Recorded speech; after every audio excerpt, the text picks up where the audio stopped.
the year for Carolina, right? We're getting some speculation. Bryce Young, the way he played at the end of the season, this legit could be the year Carolina takes that next step. And a lot of pieces, especially on offense, look really good. Now, the defense is my big concern, and that's why I have the Carolina Panthers at number 24 overall. Let's keep pounding, and let's go ahead and talk about this thing, man. Let's look at the roster. Where are my rankings? And you start with the offensive line. Oh, it's a good offensive line. I mean, I'll tell you. That's an expensive offensive line. I believe it's the most expensive in the entire NFL. Tackle position, 13th in the NFL. Icky. We want to see you get sticky. We want to see you lock it down and earn that big money this season. Contract year. You got Taylor Moton also into a contract year. So this offensive line could look different next season. At least you got Brady Christensen, Josh Neiman as good, solid backups. And remember, Christensen can play backup center in a pinch if they needed him to, or guard. He's a good swing man for them. So I think their tackle position is very, very good. If Ekwonu takes that next step, this is a top 10, top 5 potential tackle room. Interior also looks really good. And I say this with all short quarterbacks, or even any quarterback in general. I don't think that NFL teams, or at least a lot of NFL teams, really have valued the interior of the offensive line enough. Carolina, they have, and you can tell they spent a lot of money here with Damian Lewis. He had a great season last year. Robert Hunt, he's a run blocking machine. Still needs to get a little bit better in pass pro to take that next level, right? But very good guard as well. You got Chandler Zavala. I love that name too, Zavala. And it's like Zavada. I was mixing those guys up for the Michigan kicker. He's another one to watch out for in the draft this year. But Zavala is a guy that looked good last year and swing when he had his opportunities, especially compared to his rookie season. He played a lot better. So he's a guy that maybe long-term could be the Robert Hunt replacement for this offensive line, or at least give you some sort of help there. In general, like, that's not something they need to think about. They've got 3 good guards. You got 2 good centers. Austin Corbett, just the injuries have been the big thing with him. I ranked this position at 23rd. You got Cade Mays. Perfect. I mean, hey, why not with Cade Mays? He doesn't have the crazy athleticism or anything like that, but with this offensive line where that doesn't really hinder them, right? They don't get, that's not really their game, is to get these guys on the move and stuff like that. Cade Mays can just be that brick wall in the middle. He's got that stout build and everything, strong, good, solid pass protector, and can run block well enough, got good angles and everything like that. So a good offensive line, man. This is a top 15 unit, maybe a top 10 unit, very easily. Honestly, I don't think that's out of the question. On to the wide receiving room. This is the best wide receiving room that they've had in a hot minute. You got Tetairoa McMillan. I believe I can fly. Air McMillan, as I like to call him. Just you wait, man. It's going to be Nico Collins in Carolina. Let's the hope so, right? That's, I'm sure, all Panthers fans, please let that be the case. Any which way, Air McMillan. You got Xavier Legette going into year number 2. You got Adam Thielen, the high-quality veteran. Look, for me personally, I'm hoping Jalen Coker gets out there and they let him play as much as possible. They're going to have 4 really good wide receivers. Hey, watch out for Jimmy Horn, okay? I've heard some Hunter Renfrow comeback stories this year, so who knows about that.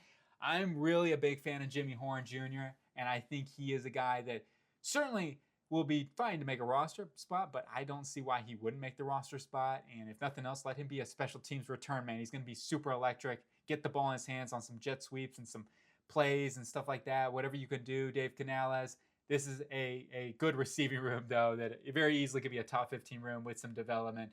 And just depending on how Tetairoa McMillan gets going in the ground running.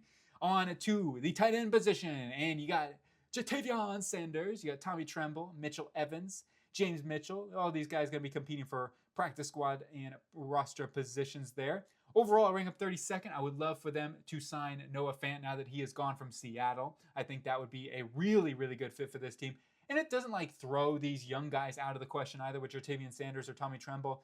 I love Tremble. Solid, number 2, number 3 tight end. I just don't really see it as a starter. Jatavion Sanders, if he can clean up some of the drops and get better as a blocker, then I do think he's got some serious potential. I would love for them to add a guy like a Noah Fant. I'm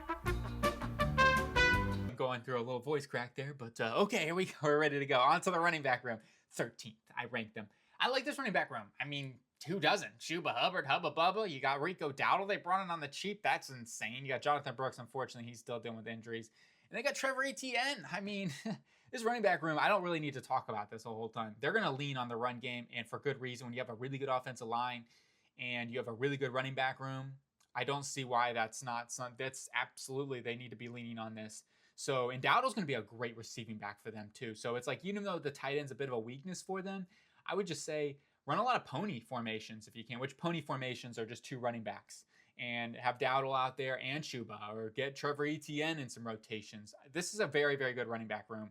On to the quarterback position, Bryce Young. If Bryce Young elevates and continues that trend that we saw at the end of the season, this team could be very, very good, and definitely a playoff caliber team. I'll say that right now. The defense, I'll talk about here in a minute, but Bryce Young, I'm really rooting for him, man. I think he's just a guy that, like Drew Brees, he needs a little bit of time. It's not, his game is not like, it's not really a translatable, like Jaden Daniels, that type of game where he's able to use his legs and be a magician like that, I think translates to the NFL nowadays a little bit quicker than a guy like Bryce Young, who really needs time to mature, and process, and he doesn't quite have those legs and stuff. But I mean, he's still very, he's maneuverable and everything like that. Escape artist.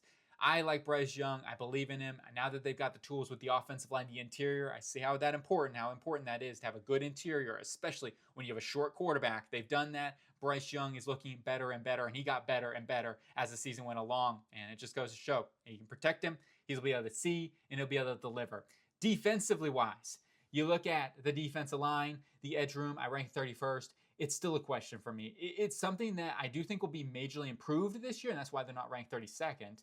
But Nick Scorton, you got Prince Umamuelen, both guys that I liked a lot in the draft, and I think will be immediate impacts. To be real with you, I like both of those guys better than their starters. I know Pat Jones, like he looked good last year, comes from a blitz-heavy scheme, right? Brian Flores, sometimes it's just, and same thing with DJ Woonham too, right? But I sometimes, when you think of stuff like that, like I do question if you go to more of a neutral scheme, and Avero's going to be more of a neutral when it comes to blitzing and whatnot. I think that it could be something to watch out for. We'll see. I still think Pat Jones, a lot of potential there, could be a really good signing for them. I'm just being very on the weary with that sort of signing. I think Umamuelen and also Scorton are going to be great adds and going to be impacts for this football team, though. Interior defensive line. You got Derek Brown coming back this year is going to be a huge boost for sure. But they're not done, right? They got Tershawn Wharton, you got Ashawn Robinson, you got Bobby Brown, you got Chai Tuttle. Then you got some dudes going to be competing there. Who's going to make it? I mean, I like Hunt. Jared Harrison Hunt is a guy to watch out for. Cameron Jackson as a nose tackle could help out there and be a number 2 behind Bobby Brown in terms of that regard. Chai Tuttle. Interior defensive line, that was very, very good. And if Brown comes back fully healthy, I expect this to be a top 10 unit. And then moving on to the linebacking position, which I rank 31st here. I know it's a little bit rough, especially if they're letting go Josie Jewell. Hoping for the best with him, man. It's always tricky when you see those concussions. It can be career ending, man. So the big thing, of course, is that he is okay and it doesn't deal with him in his life. Like, that's the big thing. So you got to do what's best there for your health and family and whatnot. I wish him the best. And when you look at this linebacking room, it's going to be tough. They're going to miss him big time. And with Trayvon Wallace, he's going to have to step up this year. It's going to be make or break for him going into year number 2. He's got all the athletic tools and the skill set. It's just he needs to get it between the ears and learn. And hopefully this is the year for him. Christian Roseboom, I like Roseboom. He's a guy that plays with a lot of heart, tenacity, good run defender. Not the most powerful or anything like that. He can get, that you go look at the Mekhi Becton highlight with him. I know that's going to be everywhere. But overall, Roseboom's a good, solid player. Not the most coverage diverse or anything, but he's generally a solid linebacker and will help them out, be a good leader for them. They need some depth, right? And that's going to be the thing. Will they bring in an Eric Kendricks? That would be helpful for this team. So watch out for something like that. They need to consider bringing in an outside veteran, especially if Wallace isn't quite ready going into this season as the full-time starter. Cornerback-wise, I rank 27th. It's not terrible. It just comes down to J.C. Horn's injury history. It just seems like he gets injured, unfortunately, year in, year out. If he stays healthy, this is a better room than that. Because Mike Jackson is a good, solid corner. And you got Chai Smith-Wade going to be competing in there with Damari Richardson, who can play a little safety, play a little corner. It gives him some versatility there. You got Caleb Evans, and they're going to get some guys who could be competing for roster spots like Shamar Bartholomew and Mike Reed and MJ Devonsphere, etc. We shall see who ends up making the roster and practice squads. I think the room is okay and has some upside. It just depends on J.C. Horn and if he stays healthy. Because like I said, if he stays healthy, this cornerback room will at least have your number 1 corner. And Mike Jackson can definitely get the job done on the opposite end. Chai Smith-Wade, still, the verdict's out. I wasn't really... I'm not super knowledgeable when it comes to Chai Smith-Wade. I've seen him play a little bit, but I have not, fully watched film on him, so I can't give a full evaluation on Chai Smith-Wade, and it's been a long time since I watched him. what was it, Washington State. So it's been quite a minute. We'll have to see how he plays. On to the safety room here at number 29. Trayvon Merrick, and then Nick Scott. You got Lathan Ransom. What a great name that is. I don't know why I like that name so much, but Lathan Ransom. It just sounds like a movie character type of name, like in a bank. Damari Richardson, I list there as well, and you get some a little bit more depth there. But overall, safety room at 29th. Merrick will definitely be a big addition for them. It's just not the greatest safety room. I don't think it's going to be a detriment to the football team. Overall, their coverage unit is kind of mid to low for me. And the defense in general, that's why I rank them 24th. Going on to the coaching staff here. It's a big year. It's year number 2 for Canales and Evero, and then Isaac is going to be going into his first year, but the familiarity that he has with Canales coming over from Tampa Bay as the wide receiver coach, I think will fit right in. I'm not worried about that chemistry. That might take a little bit of time, who knows, but for the most part, I don't see that being a big issue for this football team. I like the coaching staff, even though it is 29. I still think it's a pretty good one. There's just some unfamiliarity here when it comes to, there's some other more proven coaching staffs. I don't think some of the ones that I have ranked above them, I think have lower ceilings. I think this coaching staff has a much higher ceiling. I could see this being a top 15, a top 10 coaching staff. And especially with the way, the overall structure and everything that they've worked out. I think it's a really, really good team with a very interesting skill set all around. Avero is a good, solid coach. I don't think he's an elite defense coordinator, but he's solid. He adjusts his packages and generally speaking, just his coverages based on his personnel. So he's a solid coach. I feel good about him and Canales, what he showed. I think he's a good coach that has some upside to be a top 10 coach in the NFL. Here's my record prediction at 6-11. I still just have too many questions about the defense right now. And of course, Bryce Young, we'll see how he looks into year number 3. That's a question mark too. But this offense looks really good, and I'm very excited about that. I just do think that the defense is what's holding them back at the moment. Now, to me, the upside for this football team is like a 9-8, maybe a 10-win sort of team at the moment, just because of that, right? I don't see them going far into the playoffs because of that defense. I just think too many good teams are going to take advantage of them as of this moment. They've got some pieces, right? The interior of the defensive line. You got some upside here in the secondary. For right now, though, I just think there's just too many pieces that they still need to improve upon, such as the edge position, the linebacking position, depending on the health in the secondary. That's the big thing there. So let me know what you think. Agree or disagree. Keep pounding, though. I'm excited for this Carolina Panther team.